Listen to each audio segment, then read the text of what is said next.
বরকে অনেক দিন থেকেই বলছি মুভি দেখতে নিয়ে যেতে, হঠাৎ করে প্ল্যান হলো যে ঠিক আছে চলো আজকে একটু ফাঁকা সময় বের করতে পেরেছে আমার জন্য। থ্যাংক ইউ বর।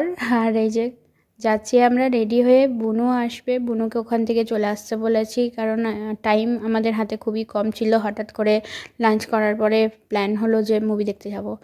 এই যে চলে এসেছি গীতাঞ্জলি অডিটোরিয়াম, আমাদের এখানে মুভি দেখার জন্য। ভীষণ সুন্দর জায়গা, চোখের সামনে না দেখলে মনেই বিশ্বাস করা যাবে না, এত সুন্দর জায়গা। বুনুও চলে এসেছে, ওয়েট করছিল, আমাদের আগে চলে এসেছে।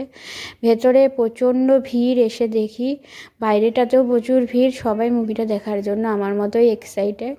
আমরা এখানে গল্প করছি আর দেখছি কোথায় কফি, কোথায় পপকর্ন, কোথায় মোমো, সবই পাওয়া যাচ্ছে এখন ভেতরে। তো যাই হোক, মুভি তো পপকর্ন ছাড়া ইম্পসিবল। আমার বর আগে থেকে সমস্ত বুক করে রেখেছে। তো মুভি দেখবো মন দিয়ে, অনেক দিন পরে, বেশ ভালো লাগছে। ভেতরে হচ্ছিল জাতীয় সঙ্গীত, মুভি শুরু হবার আগে বা শেষ হবার পরে হয়তো হয়। আগের মুভিটা শেষ হলো আর এটা শুরু হচ্ছে, তাই ফার্স্টেই জাতীয় সঙ্গীত হয়ে যাচ্ছে। গীতাঞ্জলি অডিটোরিয়ামটা পুরোপুরি রেনোভেট করা হয়েছে নতুনভাবে।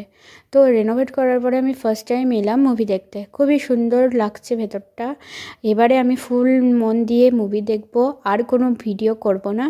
তো আজকের মতো ভিডিওটাকে এখানে এন্ড করে দিচ্ছি, দেখাবেন নেক্সট ভিডিওতে।